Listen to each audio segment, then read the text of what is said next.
1980, we were looking for a plan. Time to pull together for every American. All winter we watched and waited for better news from distant lands. What's the future of our country and our fading foreign hand? As I drove around the country, I heard many people cry. The cost of fuel and inflation too has you beat before you try. I realized when I listened to the curses and the shouts, people feared tomorrow would be worse if the gasoline runs out. I was thinking about the way we drive, not just because of what it costs. The price of fuel cannot compare to a single life that's lost. The gas lines, they may be gone if there's fuel enough all around, but you can still hear ambulances every day in every town. So much woe and consternation piled up on so much pain. Why must driving be so dangerous? Why such an economic drain? So I searched along the highways. Was there a better way at last? There must be a way of saving lives while we're saving gas. Saving gas, saving lives. Around me was confusion as cars went speeding by. They were passing me at 80 and I was doing 75. I headed west, then turned up north toward the Oklahoma line, where the wheat is an amber ocean that waves beneath the sky. Up on the caprock, the sky spreads out, so I saw him miles away, standing straight out on the plains, like he was planted there to stay. Son, he said my story short. Life is good, but life is cruel. Last week I lost my grandson to some heavy-footed fool. It was over in a second, outside of Lubbock hauling stock. Hit blindside at 70, there wasn't time to stop. Now in a wreck at 70, there's no chance to stop or dodge. It's 1 and 2, you're a goner, and those aren't the best of odds. Now maybe 55 wasn't popular when it first came around, but it's 30 to 1 that you'll survive if you keep your speeding down. 55, 55, saving gas, saving lives. As I headed south toward Dallas, I saw him pushing hard as he could. A broken down gas guzzler with a white flag on the hood. He was shifty-eyed and frantic, chattering like a squirrel. He had been tilted topsy-turvy by the changes in his world. I'm broke and beaten and tattered. Give me a lift, sir, if you can. Think of me as I used to be, and not the way I am. Once I had a house and lawn in a suburb neat and green, until I went broke commuting and buying gasoline. You pay the price in gas and lives for speeding everywhere. Your safety and prosperity just burn up in the air. Instead of speeding, saving time, sometimes it's the reverse. And every time your speed gets higher, your mileage just gets worse. 55, 55, saving gas, saving lives.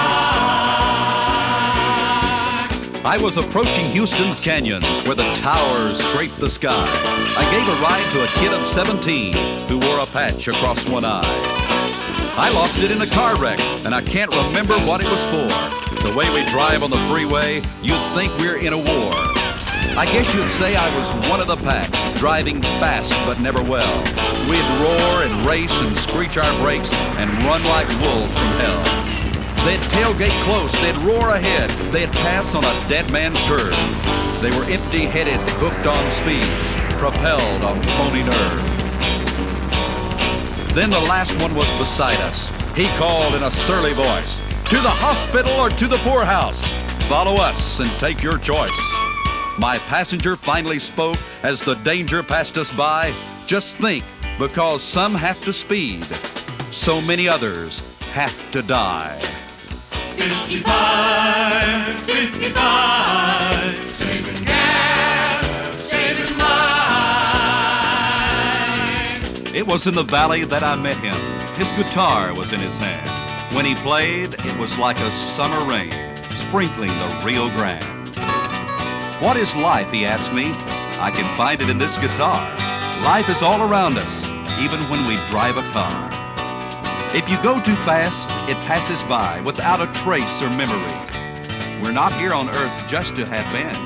We're here on earth to be. I'm not a philosopher, but I have my thoughts. And if you'll try it, you might agree. At 55, you'll enjoy the drive. At 55, you're free. 55, 55, saving gas, saving lives. I traveled on and in a few miles found an old-fashioned roadside cafe. I decided to stop and rest for a while and hear what the people had to say. Everybody stopped there, from the farms and from the town, and debated the issues of the day while they poured their coffee down. Ma stood behind the counter with sunshine in her smile. She had an honest American face and a plain American style. Shoveling eggs on truckers' plates for 30 years or more, she had seen a long way down the road and heard it all before. One fella talked in numbers. 8 million barrels of oil a day we import from foreign countries. 80 billion is what we pay. Someone mentioned rationing gas, or worse, that's on the way. If demand exceeds supply again, we'll all run short someday. Some blamed it on the Russians, some blamed it on Iran. The pair and the Ayatollah ganging up on Uncle Sam. Some blamed the corporations and others the devil himself. Then Ma spoke up. We're all guilty of stealing from ourselves. You wish we had some magic, some abracadabra words. Well, here are two. Try common sense. And here's a third. Conserve. We can keep our cars and our mobility. Just start with something real. We should drive a little slower and stop killing with the wheel. Then a young man asked, but can we change? Ma, do you think we really can? Are we as tough as we used to be when our parents tamed this land? You could have heard a pin drop in that room. She looked at him hard and long. Then a smile came over her wrinkled face, and she told him right from wrong. Let me tell you about Americans, because this is a pretty special place. We're descendants of pioneer immigrants, every color and kind of face. We'll bicker and differ and pull apart and go our separate ways. But for the country's sake, we'll pull together. And mister, you'll be amazed. We have done it before. We'll do it again. We'll sacrifice and save and fight for our independence and lead the world to a better way. If folks want to help with this energy mess, the solution is right here at hand. You can help America on the highways. Just obey the law of the land. That's how I had my revelation about the way I drive. I was still part of the problem when I exceeded 55. 55.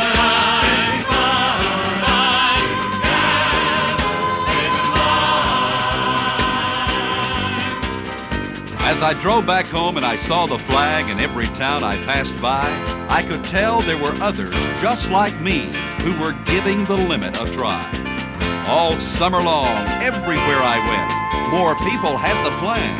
If you aren't driving 55, you're not doing the best you can. For safety's sake and savings too, put the 55 limit to the test. Life is changing on the highways, but you know, it's for the best. 55. Presented by the Texas Jaycees and the State Department of Highways and Public Transportation.